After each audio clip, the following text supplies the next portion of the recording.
అందరికీ నమస్కారం. Welcome to my channel. This is doctor R P Sudha. మనం ఇప్పుడు మాట్లాడబోయేది జూన్ నెల రాశి ఫలితాలు, జూన్ నెల ప్రెడిక్షన్స్ అన్నమాట. ద్వాదశ రాశుల వారికి ఎలా ఉందో చూద్దాము. దానికన్నా ముందు మనం ఎప్పుడు మాట్లాడేది గోచారం మాట్లాడుకుంటాము. సో గోచార రీత్యా ఎక్కడెక్కడ ఏ హౌసెస్లో, ఏ భావంలో, ఏ రాశుల్లో ప్లానెట్స్ ఉన్నాయో చూద్దాము. ఫస్ట్ మనం మాట్లాడుకోబోయేది శని ఏమో ప్రస్తుతం మనకు తెలుసు మీనంలో ఉన్నారు. ఏళ్ళనాటి శని అనేది మనకి మేషరాశి వాళ్ళకి మొదలైంది. అలాగే మీనరాశి వాళ్ళకి రెండో ఘట్టంలో ఉంది, కుంభరాశి వాళ్ళకి లాస్ట్ ఘట్టంలో ఉంది. అలాగే కుంభరాశిలో మనకేమో రాహు ఉన్నారు, సింహరాశిలో ఏమో మనకి కేతు ఉన్నారనమాట. అండ్ మేజర్ మూమెంట్స్ కూడా ఉన్నాయి. సో ఫస్ట్ అది మాట్లాడుకుందాము. వీనస్, శుక్రుడేమో మనకి తెలుసు మేషంలో ఉన్నారు, మే ఎండ్కి వచ్చారు. జూన్ ఎండ్కి 29th జూన్కి ఏమో ఆయనేమో వృషభానికి వెళ్తున్నారు. వృషభంలో ప్రస్తుతం సన్ అండ్ మెర్కురీ ఉన్నారు. మెర్కురీ ఏమో 7th 6th జూన్ అలాగేమో జెమినైకి వెళ్తున్నారు, అంటే మిథునానికి వెళ్తున్నారు. తర్వాత 22nd జూన్కి ఏమో కర్కాటకానికి వెళ్తున్నారు అనమాట. కర్కాటకంలో ప్రస్తుతం మనకి మార్స్ డెప్లిటేషన్ స్టేట్లో ఉన్నారు. సో డెప్లిటేషన్ స్టేట్ నుంచి ఆయన బయటకు వస్తున్నారు 7th జూన్ అనమాట. అలాగే మనకి తెలుసు చంద్రుడు 2 రోజులకు ఒకసారి మారుతూ ఉంటారు. సన్ ఏమో మనకి జూన్ 15కి మిథునానికి వెళ్తున్నారు. సో మిథునంలో ఆల్రెడీ మనకి తెలుసు జూపిటర్ ఉన్నారు, అంటే గురువు ఉన్నారు అనమాట, మేజర్ గ్రహం. సో ఇది గ్రహస్థితి మనకి జూన్లో ఉన్నది. మేజర్ మూమెంట్స్ ఏంటంటే మనకి శుక్రుడు మూమెంట్ ఉంది, ఎందుకంటే ఆయన వృషభానికి వెళ్తున్నారు అనమాట ఎండ్ మనకి జూన్ ఎండ్కి. అలాగే ఏంటంటే మెర్కురీ మూమెంట్ కూడా ఉందన్నమాట, అలాగే సన్ మూమెంట్ కూడా ఉంది. జనరల్గా ఎప్పుడు మనం పరిహారాలు చెప్పినప్పుడు మనం ఏంటంటే నవగ్రహ స్తోత్రాలు అలాగే నవగ్రహ పూజలు చేయమని చెప్తాము. అది లేని పక్షాన్ని ఏంటంటే నవగ్రహం చుట్టూ ప్రదక్షిణ చేయడం వెరీ వెరీ ఇంపార్టెంట్. అంటే ఒక 9 times కానీ, 11 times కానీ, 54 times కానీ, లేకపోతే 108 times కానీ చేయొచ్చు. సో నిత్య పూజలు చేసే వాళ్ళకి ఎప్పుడైనా సరే పాజిటివిటీ అనేది ఎక్కువ ఉంటుంది. ఎప్పుడులాగే ఏంటంటే అన్ని నెలలు మనం మాట్లాడుకున్నట్టే కొన్ని రాసుల వారికి చాలా బాగుంటుంది, కొన్ని రాసుల వారికి అంత బాగుండదు. ఏదైనా మిశ్రమమే. లైఫ్ అనేది ఏంటంటే ఎక్కువ తక్కువలో అనేది మనం చూస్తూనే ఉంటాం అన్నమాట. సో ఇప్పుడు ద్వాదశ రాసుల వాళ్ళకి ఎలా ఉందో చూద్దాం. ఇప్పుడు మనం మాట్లాడుకోబోయేది కర్కాటక రాశి వాళ్ళ గురించి. ఈ నెల జూన్ నెల ఎలా ఉందో చూద్దాము. కర్కాటక రాశి వాళ్ళకి అన్ని అప్స్ అండ్ డౌన్స్ ఎక్కువ కనిపిస్తున్నాయి అన్నమాట. 9th ఏంటంటే మామూలుగాను శని సంచారం జరుగుతోంది, కూడానే ఏంటంటే మనకి 10th లార్డ్ ఉన్నారు, 10th ఏమో వీనస్ సంచారం జరుగుతుంది. సో ఇవన్నీ కొంతవరకు మంచిదే. 11th మనం చూసాము అంటే బుధ ఆదిత్య యోగం అనేది జరుగుతోందన్నమాట ప్రస్తుతం first half of this month. So తప్పక వీళ్ళకి రాబడి అనేది first half of this month మనకి కనిపిస్తోంది బాగాను. కానీ డెబిలిటేటెడ్ మార్క్స్ కూడానే ఉన్నారు కనుక కొంచెం ఏంటంటే యాంగ్జైటీకి గురయ్యే ఛాన్సెస్ ఎక్కువ కనిపిస్తున్నాయి. అలాగే కోపతాపాలు కూడా కొంచెం ఎక్కువ అవుతాయి, కొంచెం జాగ్రత్తగా ఉండాలి. అలాగే హెల్త్ విషయానికి వస్తే కూడా కొంచెం అప్స్ అండ్ డౌన్స్ అనేవి ఎక్కువ కనిపిస్తున్నాయి అన్నమాట. ఫైనాన్షియల్ స్టేటస్ ఇంప్రూవ్ అయ్యే ఛాన్సెస్ ఉన్నాయి, కానీ సడన్గా డబ్బు వచ్చే సూచనలు అనేవి కనిపిస్తున్నాయి, ఎందుకంటే 2nd కేతు కూడా ఉన్నారు.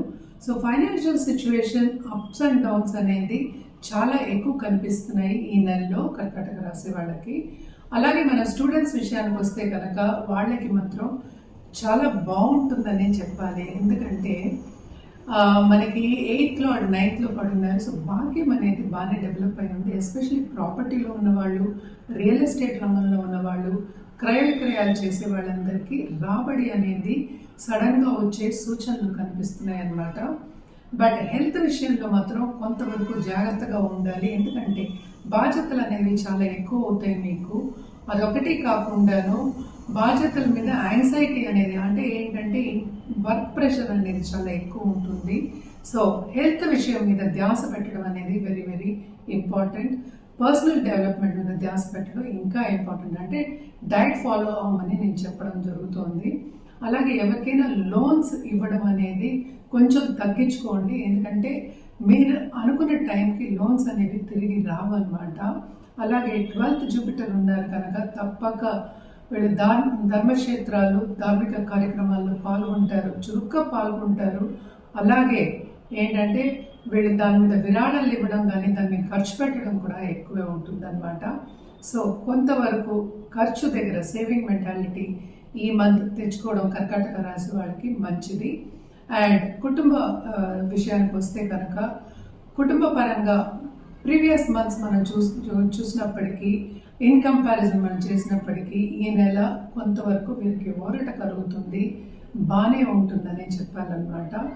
అండ్ 8th రాహు ఉన్నాడు. సో తప్పక ప్రాపర్టీ విషయాల్లో కొన్ని ప్రాబ్లమ్స్ వచ్చే ఛాన్సెస్ ఎక్కువ కనిపిస్తున్నాయి. అండ్ 2nd కేతు తప్పక దాంపత్య జీవితంలో కొంతవరకు అగ్రిమెంట్స్ డిసగ్రిమెంట్స్ రావడం, అలాగే లవ్ లైఫ్లో కూడా ఏంటంటే ఎడబాటు రావడం అనేది మామూలు అనమాట ఈ మంత్. సో కొంతవరకు ప్లసెస్ ఉన్నాయి, కొంతవరకు మైనసెస్ ఉన్నాయి. తప్పక వీళ్ళు ఏంటంటే పరిహారాలు చేయవలసిందే. ఏమేమి చేయాలి? ఫస్ట్ రాహుకేతుకి నవగ్రహ స్తోత్రాలు, నవగ్రహ హోమాలు చేయడం అనేది ఎక్స్ట్రీమ్లీ ఇంపార్టెంట్ అనమాట. హెల్త్ విషయం ఇందాకనే చెప్పాను, సెన్సిటివ్ అయ్యే ఛాన్సెస్, అప్స్ అండ్ డౌన్స్ అయ్యే ఛాన్సెస్ కూడా ఎక్కువ కనిపిస్తున్నాయి.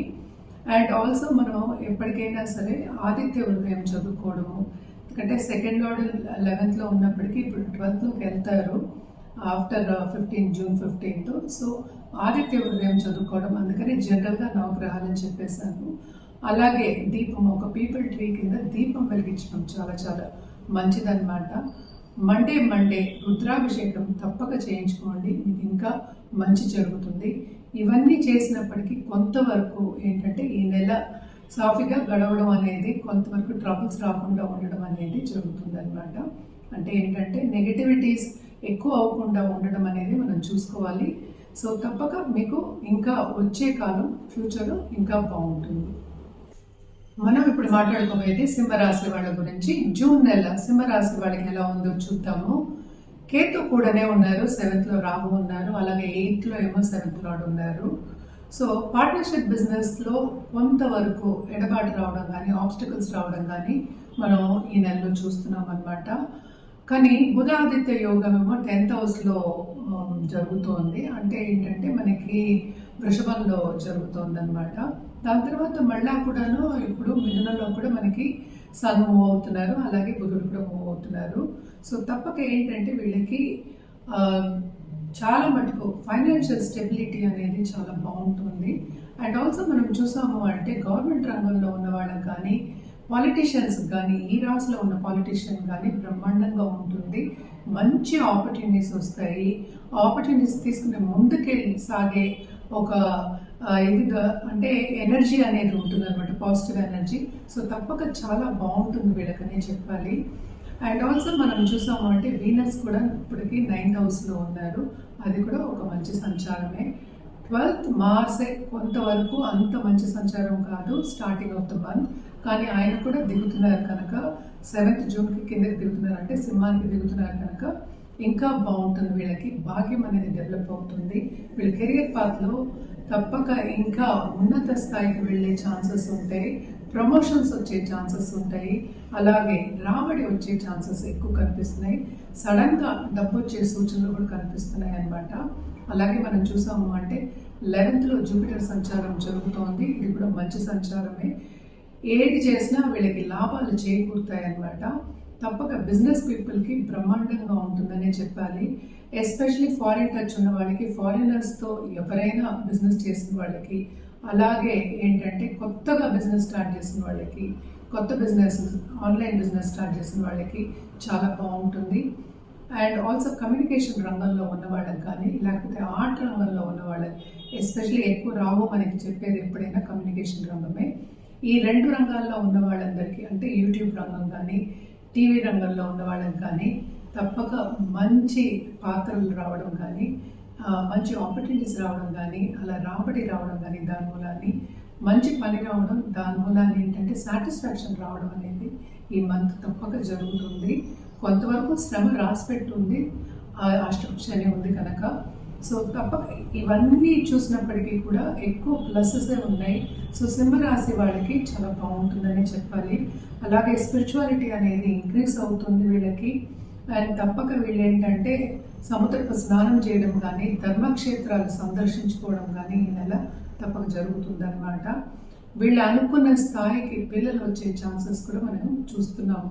వీళ్ళకి సూచన చెప్పడం ఏంటంటే నోటి తుడుసు అనేది కొంచెం తక్కువ చేసుకుంటే మంచిది, కోపతాపాలకు వెళ్లకుండా ఉండడం ఇంకా మంచిదన్నమాట.